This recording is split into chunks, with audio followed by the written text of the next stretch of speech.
Hello, my name is Shane Brody. I am traveling around the United States talking to fellow trans people about identity, about beliefs, about their lifestyle, about things that might be happening in their area that have to do with the LGBT community, but particularly trans people. So I'm having a lot of fun doing that. I'm here in upstate New York, and it is gloriously beautiful. Oh my goodness. It is a super sunny day. It is nice and cool out, and when you're standing in the sun, you still get that nice warmth from the sun. But other than that, it's nice and cool out, and the trees are beautiful in their fall colors, and I'm just having a lot of fun. There's a whole bunch of, as I was driving here, I took the scenic route, which was the Empire Trail, I believe, or something. Mm-hmm. Yeah. So I was a little bit late, and my guest here was very patient with that, but I just couldn't help it. I couldn't get on the regular freeway, and missed all that. There was a bunch of dairies on the way here, lots of cows. I love cows. I love their big, beautiful eyes. They're like giant dogs. And then, so now I'm here, and I'm going to hand it over to my guest, and he's going to introduce himself. Hey friends, I'm Reese. I'm a 28-year-old disabled trans man. I spend most of my time training dogs and playing video games. Please ignore her, she's being obnoxious. That's okay. She's in the back because she's a rather big dog, and there's a lot of wires here. So, yeah, I'm sorry. She'll be okay. Yeah. Like I said, I spend most of my time training dogs or playing video games when I'm not hanging out with my best friend. Mm-hmm. We live in an RV, which is kind of unusual, but it's a lot of fun. It's interesting. When I met her, I thought you guys were a couple. We get that all the time. Yeah, you act like a married couple. Yeah, but you're best friends. That's cool. Yeah, that's cool. We took a trip to Myrtle Beach this past spring, and we were sitting in a hot tub, and a lady came in to sit in the hot tub with us, and she asked us, "Oh, how long have you been married?" Yeah, and I'm like, "That's my little sister." Yeah. So Reese just mentioned that we're in an RV. So everything is moving a little bit. So we're going to try and be real careful to not shake the camera too much. But this video is probably going to have a little bit of shaking because it's, we're on 4 tires. Yeah, we're on 4 tires and suspensions here. So, yeah. So you mentioned that you're a trans man. Yeah. And you go by he, him. Yeah. Mm-hmm. Same with me as well. And we're both fat guys. Yeah. Yeah.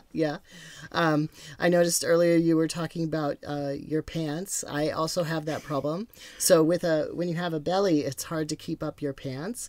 And actually, I might go to suspenders. Have you thought about using suspenders? I can't. They drive me insane. Oh, okay. It's a sensory thing. I see. Okay. Yeah, let's talk about that a little bit. So, a sensory thing. What do you mean by that, and why does it affect you? So I'm autistic. Okay. And I also have PTSD and bipolar disorder. Okay. Mm-hmm. So sensory stuff is really huge for me. If it feels wrong, if it smells wrong, if it looks weird, it drives me insane. It causes a lot of anxiety, and it has to be fixed. Yeah. I'm not autistic, but I can empathize with that a little bit, or maybe sympathize. It's so hard to know what word to use for that, sympathize or empathize. But whenever I have a shirt and there's like a tag in it, I have to get that tag out. I cannot wear shirts with tags. And if the fabric is irritating at all, I just cannot wear that shirt. My family has stopped buying clothes for me unless I specifically put it on a wish list. Oh. Because I am so particular about the textures and how things feel and how things fit. Yes. They won't just buy me something off the rack anymore because it won't get worn. Right. So what do you go and buy for clothing? Like, what helps you? So the Hanes Comfort Fit t-shirts, the cotton ones, I wear those 6 out of 7 days a week. Okay. I can't do spandex. The texture is just, Yeah, there's like a little bit of a crispiness to it. Yeah. Within because they will usually put a little tiny bit of spandex or elastine or something similar within cotton now to make it stretchy or flexible, like all those pants that are flexible now. But there's a weird texture to it. Yeah, there really is. Yeah. I'm very big on soft and fluffy. Yeah. Okay. It's got to be soft and fluffy. Okay. Yeah. So what's your winter coat like then? My best friend is actually buying me a heated winter coat. Oh, a heated one. Okay. Because I am always cold. Yeah. Could be 80 degrees outside and I'll be sitting in here in a hoodie. What is the winter like here? You do get 4 seasons here. Yes. Yeah. But what's the winter like? So last winter we ended up with a 4-foot snowfall. Okay. Over 48 hours. Oh my, yes.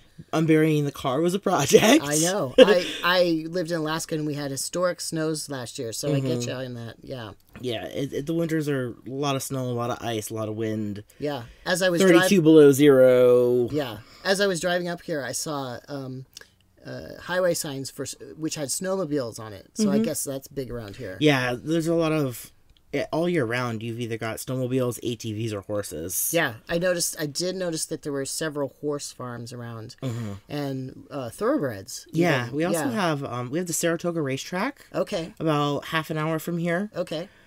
And we also have a lot of Amish population. Oh, really? I haven't seen them yet here. I was just in Pennsylvania, so of course I saw some there. Yeah, you're kind of more in the city area at this point. Yeah. It's when you get more rural, you find a lot more Amish. Yeah. I was on when I'm in the Amish area of Pennsylvania, you know, kind of the classic around Lancaster. I usually go around on Highway 30 there, which is great. If you're ever in that area, just, you know, slowly meander down that highway and it's really great. You see lots of Amish people in the buggies and stuff. But I went on a slightly northern route and I thought, oh, this will be just different, but I'll see more Amish still. I hardly saw any, but I did see an Amish person at a junction and their horse kept pulling out into the road and then backing up, and I was very afraid, actually. Yeah, so I just slowed down to a creep, and then finally I stopped because I was just worried because this horse kept going back and forth. This truck driver in back of me, who I gave plenty of, you know... leeway. I gave him plenty of warning that I was doing that. He honks at me. I'm like, he can see what's going on. The horse is having trouble, you know. Yeah. Poor horse. I know. And this guy works in the area, so he should have known better to just, like, chill out for a second. But anyway, I gave him the bird when he... I don't blame you. That poor horse didn't deserve that. I know. I thought maybe there was... maybe, you know, I was on that route so that I could, you know, stop for that horse. Who knows, you know? Yeah. Anyway, who knows? Anyway, so do you have any, does this community have any relationship with the Amish, or are they pretty separate? There are some stores that have put out like hitching posts for the horses and stuff. Yeah. And maybe bulk food. Yeah. But it's not like a super close relationship by any means. Yeah. Yeah, they do stay pretty separate. Yeah. So you are also a dog trainer. Yeah. And your dog that you have here, which how would you describe your dog? So Maya is 100-pound silver Newfoundland. Okay. With silver. golden eyes. Okay. She's brown though. She looks brown, but if you see her in the sunlight, she's actually silver. Okay. All right. Okay. She is the sweetest, most gentle, loving dog I've ever worked with. Yeah, she's really great. She has a few little white spots on her paw there that are really sweet. Yeah, she's got a white chest and white spots on her feet. And if you look, there's a couple of silver hairs on her head. Okay. All right. Very few, and you have to look for them, but they are there. Yeah, and she's a little bit smaller. Yeah, she's very small for a Newfie. Newfies are really large dogs, yeah. My dog was around some Tibetan Mastiffs, and those are kind of more the size of a Newfie. Yeah, those are just gigantic dogs. So much hair. Yeah, so much hair. Yeah. How do you deal with that, actually? Especially in a small space. Like, this is an RV, so it's a small space. So, Maya goes to the groomer once a month. Oh, wow, great. We have, actually, a local small business that's owned by 2 queer ladies. Oh, great. So, take my money. Yeah. You know, right. Support it. Right. Support where you can. Right. Rainbow Grooms actually charges less than Petco charged me. Oh, really? Okay. So I leave them an extra big tip, of course. Yeah, yeah. And for a big dog, I would imagine that would be a long. It only takes about an hour and a half. Still, that's a long time. It's a lot of work. She's a big girl. Oh yeah. You know, I sometimes wash my dog. You know, I go to like a Tractor Supply or something. You know, on the road, and or Petco, and it takes maybe half an hour. You know, the hardest part is getting him in and out of it. She knows jump up. Okay. Which is one of my favorite commands that she's learned. Jump up on the bed. Jump up on this tire. You know, get out of my way. Let me get through. Yes. I would imagine in a small space that would be useful. Yeah. Yeah. Yeah, she's super sweet. She's having a little bit hard time at the moment. Yeah. She's not used to being separated from me. Yes. Which. Yes. I'm 6 curious. of one, half a dozen of the other. I'm curious if this isn't an indelicate question. What does she do for you as a service animal? She does lots of things. Okay. She knows migraine alert. She knows blood sugar alert. Okay. She knows anxiety alert and response. Okay. She knows heart rate alert and response. She also does some mobility work and some PTSD tasks. Oh, that's really a lot. So you mentioned alert as well as actions, right? So what would be the alert? So like for heart rate, her alert is to paw me. And if I ignore her, she paws me again. Okay. If I continue to ignore her, she jumps on my chest. Like on the arm or something? My arm, my leg, whatever she can get to. Okay. You know, depending on where we are and what we're doing, the alert changes a little bit. Yeah. And then she's trained to paw me for the alert. And then once I find a safe place to sit, she's trained to do pressure therapy. Oh. You have certain pressure points in your body where if you put pressure there, it naturally calms your heart rate. Sure. So she's trained to do that. Yeah, some people even will buy special blankets that are heavy to do Weighted something. blankets are awesome. Yeah, to do something similar. Do you have something like that you sleep with? I do not. Okay. I'd like to get something like that. Yeah. But those blankets are expensive. Are they? I didn't know that. Yeah, they're like $90. Oh, okay. So that's like a special kind of medical. Yeah. Yeah. Okay. Yeah, medical appliances. I mean, it can be very similar to like just a regular commercial item, but with that special. Because you label it medical, they jack the price. That's right. It's always like it's high. Ridiculous. Yeah. So I hope you're able to get one of those at some point because I heard on the it's Christmas helpful. list. Yeah. I'm so glad that you're going to get a heated coat as well. That sounds really nice. Yeah, there. I have a condition that makes it really hard to regulate my body temperature. Okay. So I get really hot or really cold very easily. Okay. It sounds like you're dealing with really a lot. Yeah. I have a genetic condition that causes all of this stuff to happen. Oh, I see. Okay. It's all under one big umbrella. Okay. Wow. And you just manifest the whole lot of it. Wow. Yeah. That's a lot. You seem in good spirits though. Do you have like a good social network behind you? I have great friends. Yes. I have an amazing therapist. Yeah, great. My doctors are awesome. Here? Yeah. Yeah. Because this is a rather small town. Yeah. Does it have pretty good resources? For the most part, I have to go to the next town over for my orthopedic specialist, which is the doctor that deals with all my joint problems. Okay. But my cardiologist is here, my gastro doctor is here, my primary doctor is here, my therapist is here. Okay, so you do have a lot of really good medical care. Yeah. That is one thing I noticed here about, sort of the northern eastern seaboard here, the mid-Atlantic states as well as New England, is there's really a lot of healthcare options. Yeah. The only place that in the West that's even any similar would be, places in California. But even that is restricted to the cities in California, not so much the smaller towns. So I'm just amazed at that a small town like this, it is pretty small, would have that many resources. So I'm glad that you're able to get that here. That's great. It's really nice. And there's a system you can utilize through the insurance that I have, I don't drive because of my health problems. They'll actually come and pick you up and take you to your appointments and bring you home. Great. And your insurance pays for it. Yeah. So that's really handy to have. Yeah, I bet. So whose RV is this, by the way, if you don't drive? It's my best friend's parents' RV. Oh, okay. We are looking to buy our forever home. Okay. Together.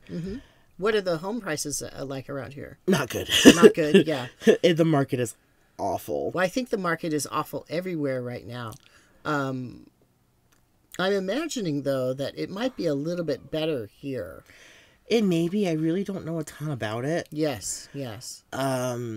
We have been looking for months now. Yeah. Well, that search might go on for a while. Yeah. And we couldn't find anything before the lease on her old place was up. Okay. So her parents offered for us to come here. Yeah. And her bedroom is just too small. Right. For the two of us plus my giant dog. Sure. So they offered to let us stay in the camper. You know, we've got heat, we've got AC, we have a fridge. Right. An oven and a stovetop. The only thing we don't have right now is running water. But we're welcome in the house to use whatever we need to use. Right.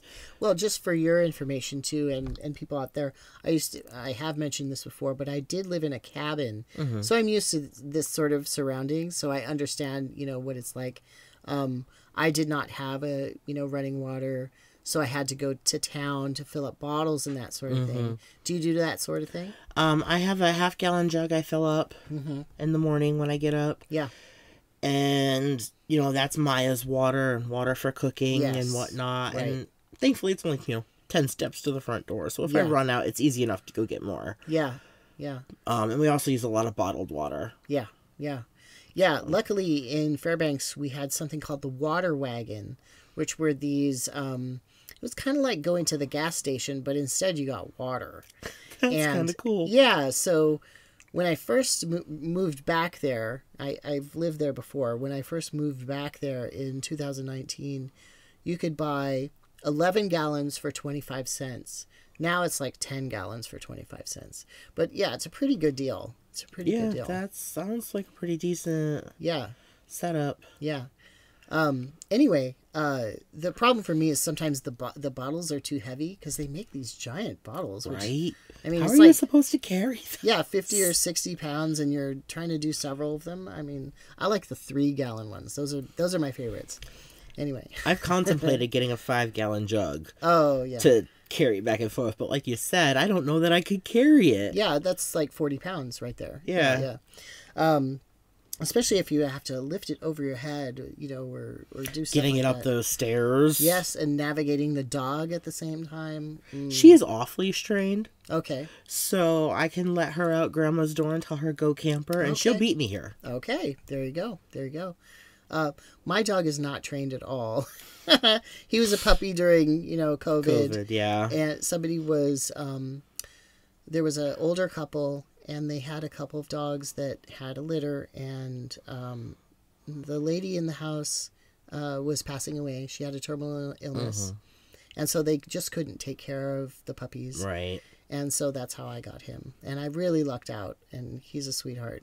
Yeah. Maya was gifted to me by a friend I met through my mentor. Oh.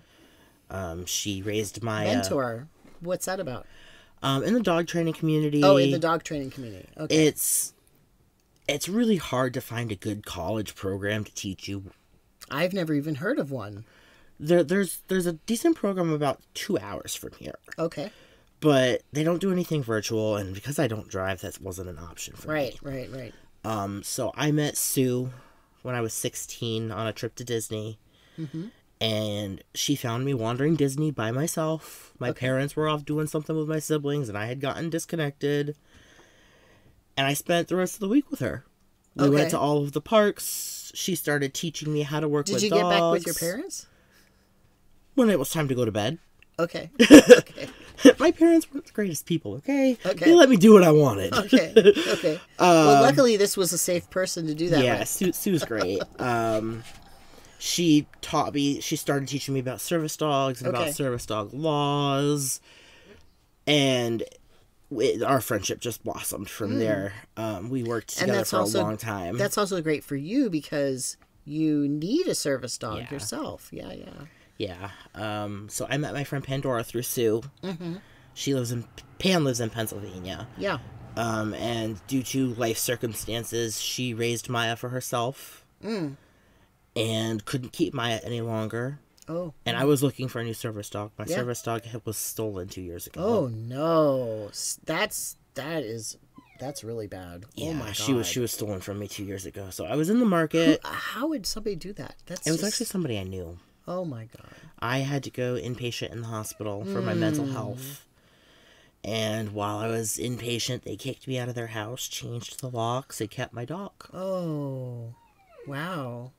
Yeah, that shattered me. That's evil. I mean, that's really evil. Yeah. Wow. Going back to what your service dog does for you. We mentioned the alert, so pawing and laying down. What are the actions? What are other actions that she does? She's trained for migraine alert. Yeah. Which doesn't really have a great action at this point. We're still working on it. Okay. She knows low blood sugar alert, which again doesn't have a great action. I kind of have to guess and try to pinpoint. Okay, what are you trying to tell me? I know something's wrong. What is that something? Okay. So when that happens, you just have to. You become cognizant that something's going on, and then you have to think for a moment. Okay, how am I feeling? Yeah. That sort of thing. Stop and check in with myself. Okay, what's going on? Do you ever do a blood glucose check right then? Okay. Yep. Yeah. And then her anxiety alert, she licks my hands. Okay. And then again, she'll do pressure therapy. She also knows find. So if I get separated from my friend in Walmart, she knows find auntie. And she will guide me. She has a special harness that she uses, like a guide dog harness. Oh, okay. And she will guide me to my friends and my family. With a handle on it. Yep. She knows forward momentum pull, which is kind of like putting a truck into four-wheel drive. Sure. Gives me that extra oomph to get up an incline or, up the stairs or whatever. What else does she know? So she knows all these commands and what to do. Wow, that's amazing. Yeah, she's super smart. Yeah. She's smarter than I am some days. Yeah. No, I get it. Finding ways to use that brain for good can be a challenge. Sure. And it sounds like, too, with such a smart dog, you also have to, even if on your downtime, you also have to kind of keep them occupied. Yeah. I noticed you had a special game for her. Yeah, we have different puzzle toys for her. Yeah. I'm a big nerd. I play D&D. Okay. So I got her a D20 die. That's a treat dispenser. Oh, okay. Yeah.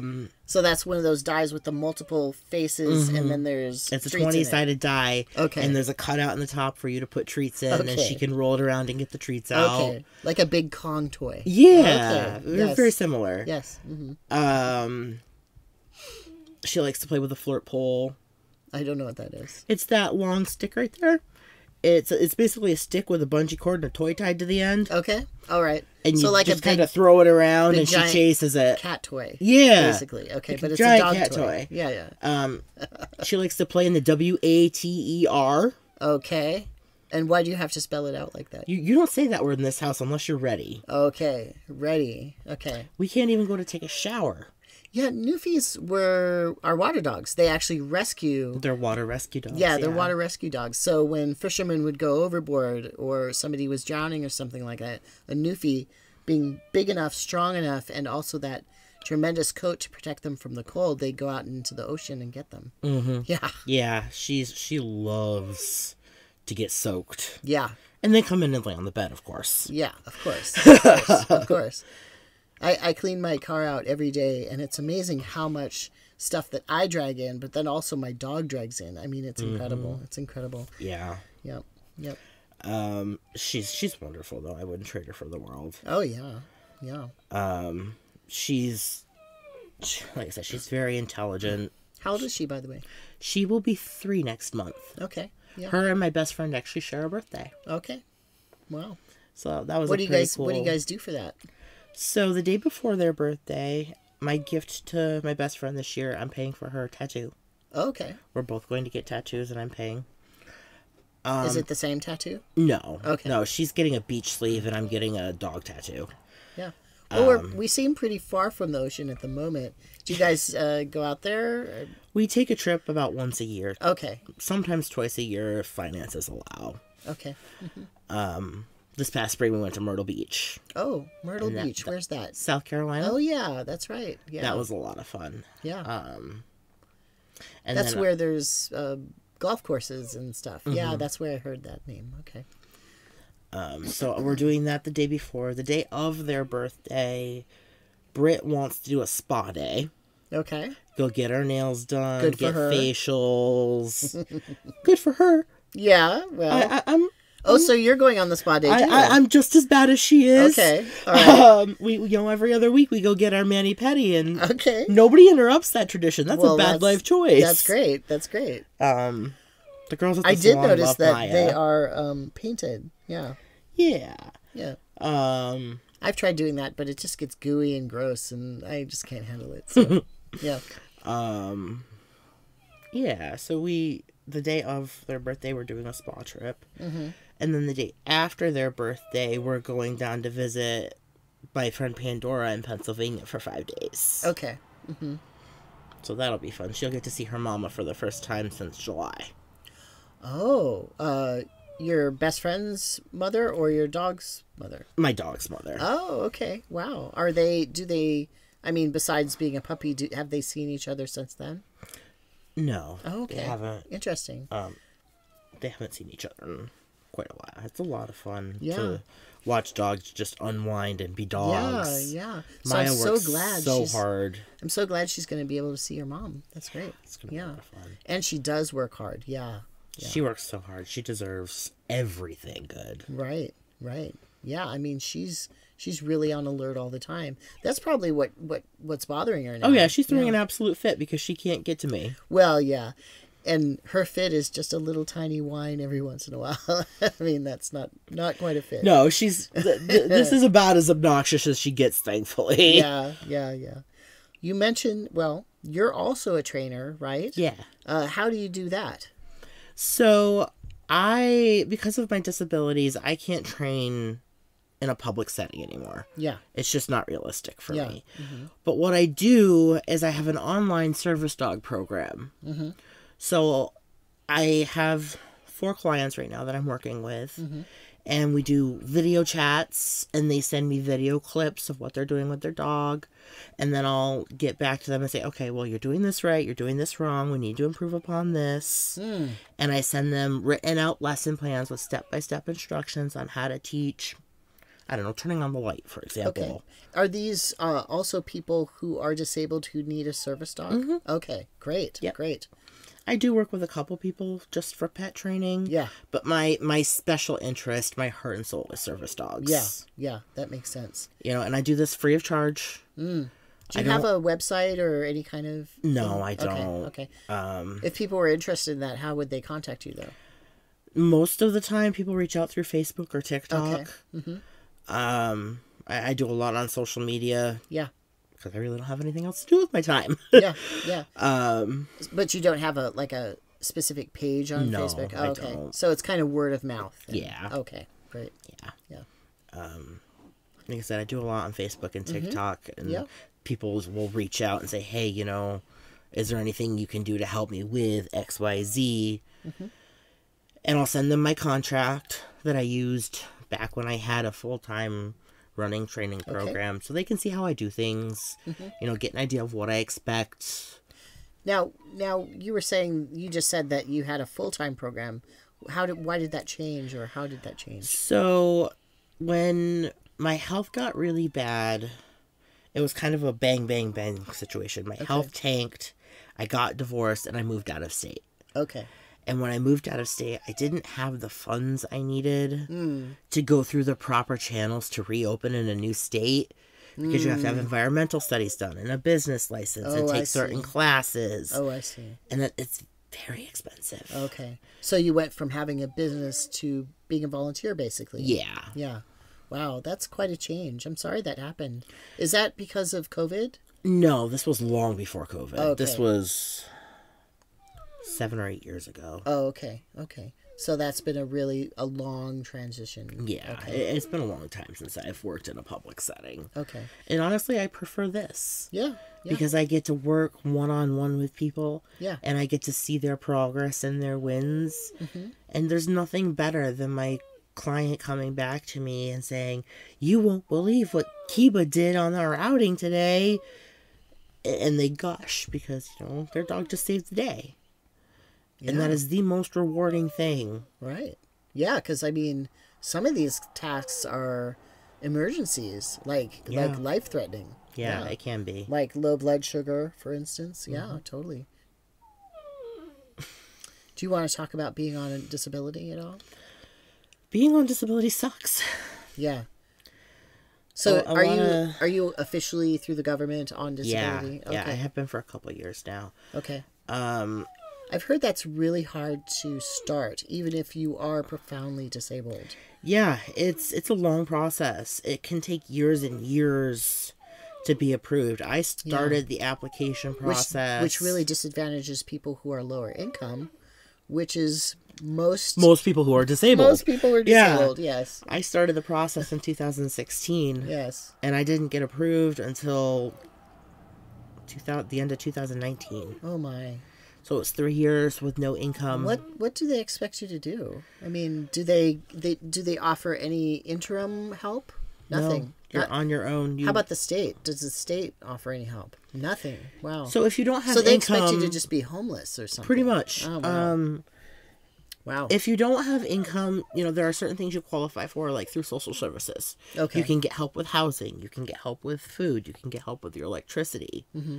But if you're denied for that, then you're on your own. And also, that's just a little bit of help. That's not like any sort of stability. That's not, how are you going to buy shampoo and toilet paper? Yeah.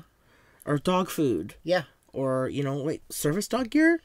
It's expensive. Yeah. And it's Maya's harness is like $300. And it's, wow, $300. Wow, that's shocking.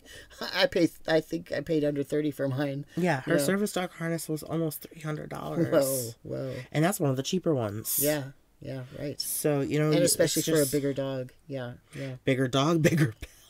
Yeah, exactly. Yeah. So, it's hard. I get $841 a month. Oh, that's nothing. Goodness gracious. And I have to pay all of my bills with that. Yeah. I am extremely fortunate that whatever I can't cover, my best friend does. I gotta say, that's criminal that you are only getting $800 a month. I'm absolutely shocked by that. Yeah. And here we are in what most people would consider like a liberal state that has good social welfare programs. Yeah. $800. That's crazy. And that's supposed to pay your rent, your utilities, your groceries. I mean, how can you even find a place to live on that? You can't. That's why we're living in an RV. Yeah, right. Not I love camper life. Yeah. It's fun. It's fine. Yeah. But I mean, it's a place it also to live. sucks, Who likes to have to walk to the neighbors to get water? Right. Yeah. Yeah, and it's a cramped space. And, that's for sure. You're a bigger guy and you have a big dog and, totally. It's tight. It's definitely tight. We just crammed $400 of groceries in here yesterday. Yeah. And you look around and you're like, where'd you put it? Do you get food stamps? And you don't get food stamps? How do you not qualify for food stamps? Because Brittany and I prepare our meals together. They include her income. And she makes too much money. But you guys aren't married. No, but we still live together and we prepare food together. So because I'm honest, and I said, okay, well, we live together, we make food together. Yeah. They counted her income, and now they've denied me because she makes too much money. That does not seem right, because you're not a dependent of hers. You're not a spouse of hers. I mean, that's awful. It sounds like you need somebody to come with you and advocate for you, Unfortunately, because I was honest and told them the truth about the situation, I got penalized. Right. It's not only just honesty, though, because that shouldn't be a part of it, because you're an independent person. Mm-hmm.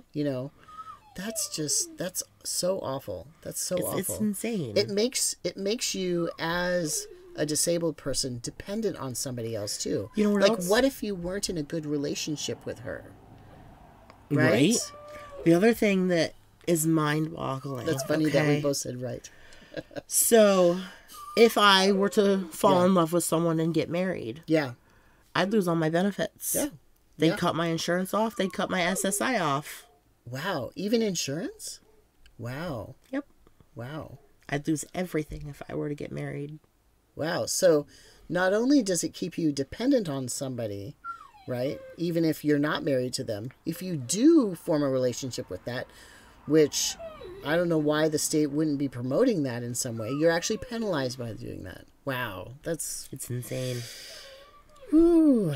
Wow. And getting care as a disabled trans guy is a nightmare. Right. I can imagine, because, I mean, even myself, I'm trying to go get trans health care, and then you have extra things going on, a lot of extra things going on. I mean, how do you even find competent people? It's a lot of doctor shopping. Yeah. Which, in general, is framed in a bad light. You know, you hear someone doctor shopping and you're like, what you doing? Yeah. But when you're a disabled trans guy, you've got to find a doctor that's not only accepting of your trans identity, right, but someone who's competent to take care of all of your other health issues. Right. And then also you don't have a lot of energy to... No, running around to appointments is exhausting. Also, I don't know if this is probably is your experience. It's definitely mine. Every trans person I've ever talked to always has to educate their doctors. And it's an interesting position to be in. I say interesting because I don't want to say something else. Because you have to give knowledge at the same time as you have to be kind of submissive to them, because you need care. It's even crazier, again, with having disabilities. The condition I have is so rare, most doctors don't know about it. Right. So not only am I educating about trans rights and service dog rights, I then have to stop and say, oh, well, do you know about this and this and this and this and this? And they look at me like, I can't even pronounce that. Right. And then I'm sure that mental illness also comes in there to maybe color your interactions with doctors, because once there's that diagnosis like that in your medical charts, doctors will look at you and treat you differently. I mean, beyond all the physical stuff, they will treat you differently, like as if you don't know yourself. The minute they see ADHD and autism and PTSD, it's like you flip a switch. Yeah. And it's different. I won't go to the doctor by myself anymore. Like disrespectful and... Very much so. Talked down to, like I don't know what I'm doing. Right. Like, I've been living in this body for 28 years. I think I know it better than you do. Right. Right. I hear you. I used to work for a disabled man who used a wheelchair, and he was a disability activist and also a performance artist. His name's Neil Marcus. He passed away not too long ago. We would go to a doctor's appointment, and I would advocate for him, and I hope somebody can do that for you as well. Britt does that. Okay. She's with me for pretty much everything. Okay, great. I would advocate for him, and it was so interesting because the doctors would automatically talk down to him. And one time, I mean, I had to get kind of sharp, but you can't get too sharp because then you're being combative, and they don't like that right, either. And they'll put that down in the chart as well. Oh, combative, right? Pro tip, though. Yeah. I actually learned this on TikTok. If you're fighting, let's say, for anxiety medication. Sure. And your doctor doesn't want to do it. Right, like Xanax or something. Yeah, look them in the eye and say, I want you to write it in my chart that you're refusing care. And watch their tune change. Oh, yeah. Yeah, it's hard with some of those medications that people abuse as drugs, as recreational drugs. It's very hard, even though they are therapeutically appropriate. Yep. Yeah. Let's take a break for a second and give your dog a break. Yeah. She's having a moment. Yeah, let's do that. Okay. Hang on, Goomba.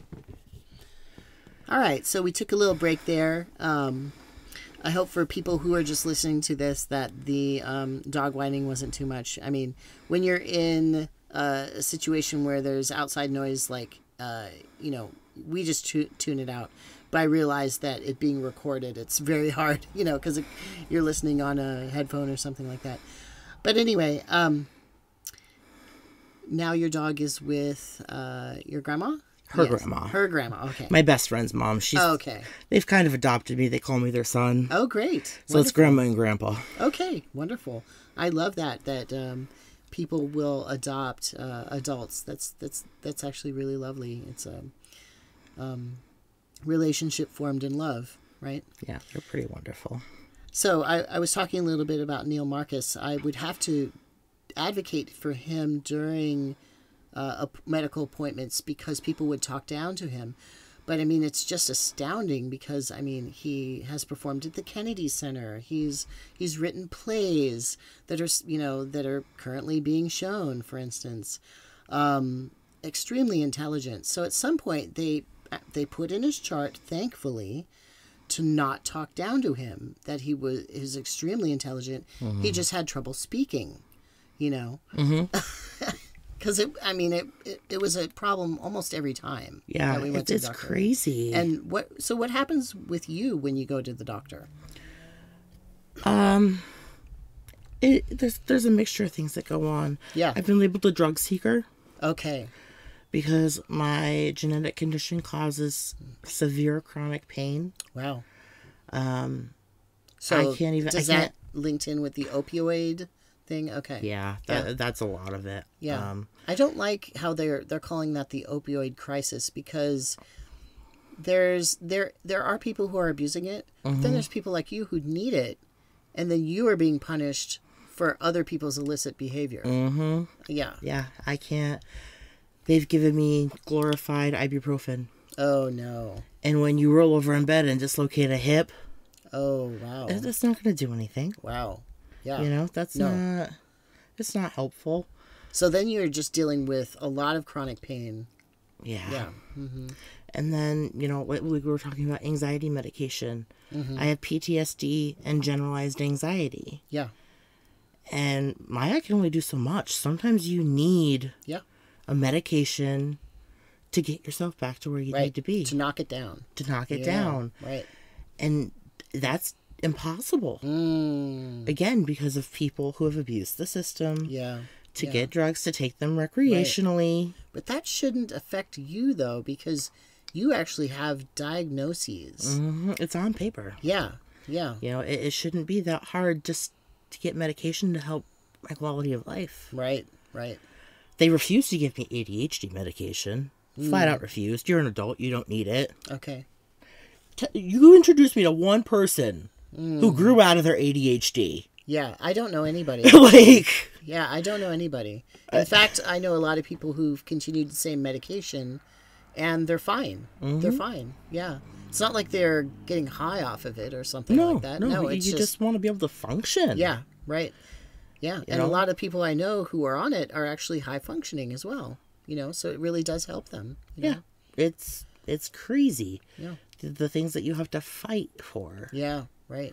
You know, just quality of life stuff. Yeah, basic stuff like not completely being in pain all the time. At this point, you know, my issues have progressed to where I'm a part-time wheelchair user. Oh wow, yeah. Mm-hmm. And my doctor fought for 6 months, and insurance refused to pay for it. Oh, wow. I ended up having to buy one out of pocket. Wow. Is this a manual one? Or? Yeah, okay. It's a very inexpensive manual wheelchair. Yeah. It does not fit me very well. Yeah. But it helps me get from point A to point B. Yeah, actually, Neil's girlfriend for a long time, who was also a performer, she was a larger woman, over 6 feet tall, and just large. And so she had a special chair that was extra wide. Mm-hmm. And that was a great chair for her. And it was actually electric, so she had a joystick and everything. Mm-hmm. Yeah. I hope you're able to get something like that at some point. I'm working on it. Yeah. I'm trying to get my ducks in a row to reopen the fight. I've moved so many times in recent history that it's been hard to get consistent care. Right. And that is often the case of poor people, moving a lot. Right. You get bounced around. Yep. Right. I was homeless for a long time because I couldn't work because of my mental health and my physical health. Right. But at the same time... And not getting I wasn't welfare. getting disability or welfare. Yeah. I didn't qualify. So then what are you supposed to do? Right. Sleep on somebody's couch? Wow. You know? Wow. It's crazy. Yeah. And it sounds like, too, you didn't have biological family to depend on. Not really, no. Yeah. My parents are unsavory. Yes, yeah. It sounds like it. It sounds like it from your experience. You mentioned about Disneyland and yeah, just leaving you basically. Yeah. I'm glad that somebody safe found you and that sort of thing. I miss Sue so much. Yeah, yeah.